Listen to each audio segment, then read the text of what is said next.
Next up is the 1991 cult classic Subspecies. And this is a movie that spawned a series of movies that, well, it's a small amount of people. I've seen a lot of love for these movies online. And of course, with many Full Moon Entertainment movies who also brought us the Puppet Master movies. Though somewhat lower quality, but they have a lot of, in my opinion, a lot of them have some decent feeling in them. For Subspecies, sort of an interesting story. Two students from America meet up with a friend of theirs in Transylvania, Romania, and they are trying to work on the thesis together. At the same time, this sort of evil vampire has recently killed his father, the king vampire, and is trying to take over the power of the Bloodstone, which I guess is the most powerful artifact vampires can have. He's a very violent individual, unlike his father, who sort of had a truce with humans. He is a much more aggressive, attack human type guy. At the same time, this guy, whose name is Radu, has a brother who is half human, half vampire, who learns about this and tries to stop him. At the same time, he falls in love with one of the 3 human kids who came over from the US. So, sort of a little romance going in there. And the movie's basically just following these 3 girls, the things that happen to them, and that's pretty much it. There's a lot of interesting things in the movie. From my understanding, it's one of the earliest American movies to be actually formed in Romania following the fall of the USSR. Because of that, it's a very interesting, very authentic vibe to the movie, which I suspect some people may overlook or they may not care about. I thought it brought a very interesting feel to it, especially when they're being, chased through the dark wards or they're just lounging outside this medieval castle. I don't know, there's a lot of almost history in the movie. So while some of the story elements, such as the god vampire fighting the evil brother vampire, may not necessarily work out, if you can look past the story and just look at the forest, you'll have a fun time. Which might be one of the lamest ways to promote a movie. Yeah, the setting for the movie is good. It's got a very unique look, very unique feel. For me personally, and I know you're not a huge fan of vampire movies, and I'm probably even further from being a fan of vampire movies. I can really only think of 2 that I enjoy off the top of my head, which is the original Fright Night and Near Dark, and they're both, I'd call them unconventional vampire movies. They're quite far from what a traditional vampire movie would be like. And so for me, Subspecies, it's a movie where I'm not really that interested in the story. I think most of the characters quite dull and boring to me. Like, I just didn't really care about any of the women that were in the movie. Obviously, Radu's quite an interesting character, but outside of him, there's not a whole lot of characters in the movie that I cared to see on the screen. Maybe his half-brother, just a little bit. There's something interesting there. I did like the old guy. I forget the guy who played him, but he was so fun. You mean the old guy throughout the movie, or at the start of the movie? No, the sort of sidekick to the half. Oh, okay. Yeah. So yeah, I was going to say, well, I'm sure you knew Angus Scrimm, Yes. Who wears a pretty ridiculous wig, by the way. I think it's pretty fashionable, but Kind of made me think of those. What are they, like, Supreme Court judges or whatever? I don't know what they're called. Not Supreme Court. I can't remember the name of them, but they wear those wigs, and kind of made me think of those. Yeah, it may not be his finest role, but that's okay. I mean, I should mention that my wife is completely obsessed with this series. So I've gone to bed many nights while listening to these movies playing, and I've woken up many nights to her asleep on the couch with the DVD menu on loop with that goddamn theme music just playing over and over and over again. And I mean, the theme music itself is fine, but just I've heard it so much.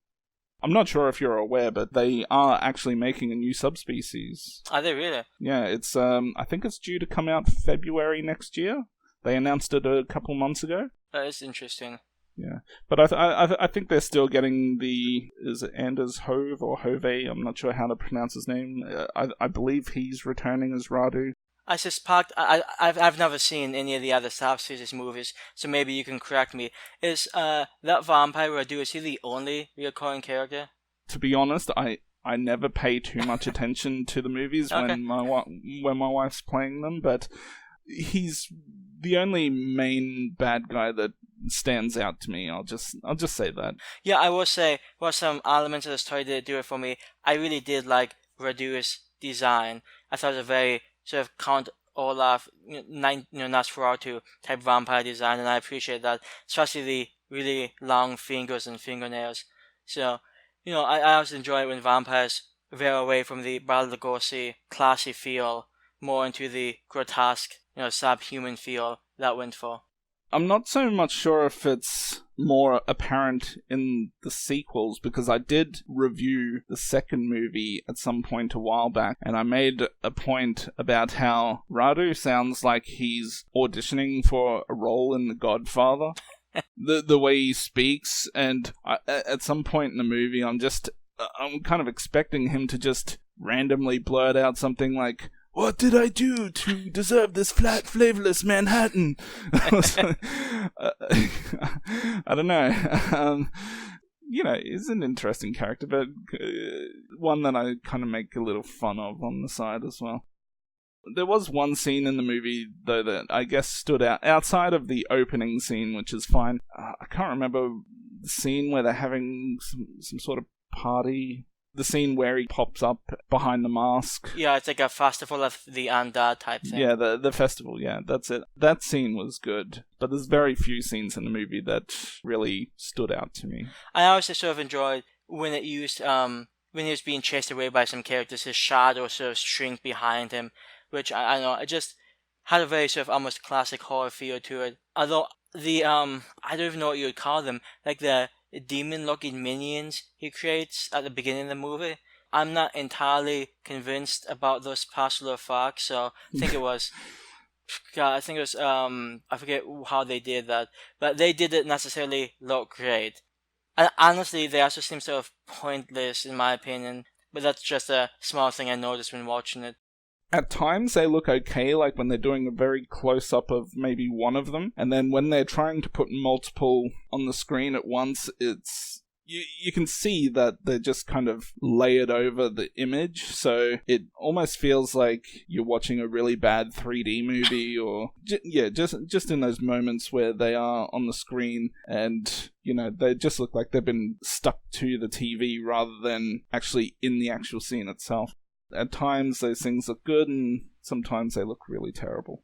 I guess on the upside, there was a decent decapitation toward the end. Even though I didn't necessarily care for the story, the finale itself was somewhat action-packed.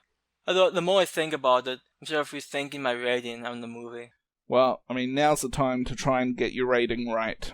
Indeed. Now, this is a movie I've seen before, and it didn't do much for me when I first saw it. I thought it was okay, but much like Chucky, I just didn't care about the story that much. I watched this about, I think 2 days ago, and at the time I'm like, well, this is actually pretty decent. No, I didn't necessarily love it, but it was decent. Watching it again, I gave it initially an 8 out of 10. I think when you change it to a 7.5, I'm going to round that up to an 8, but I still think it's an above average movie, but I don't think it's quite as good as I thought it was when I saw it just a few days ago. Biggest issue being, there's just some story elements I don't care for, and while there's a lot of interesting cinematography design choices, and I really can't overstate how unique the Romanian feel, at least to me, it just really adds a lot to the movie. If this had taken place in, suburban America, I can't imagine this getting over a 5 from me. But the fact that they filmed this in Romania just really brings something that it otherwise wouldn't have had. So I'll probably give this a 7.5, rounded up to an 8. Still an above average movie, just not quite amazing. I didn't quite so much have a great time with it. I give it a 4 out of 10. I can just hear your wife screaming. Yeah, she's banging on the door and gonna kick it down. It's like, you change your fucking reading. But no, I'm not a huge fan of vampire movies, and this is certainly one that doesn't stand out as being a good vampire movie to me. Radu's a decent character, but outside of him, there's not a whole lot going for it, just for my tastes.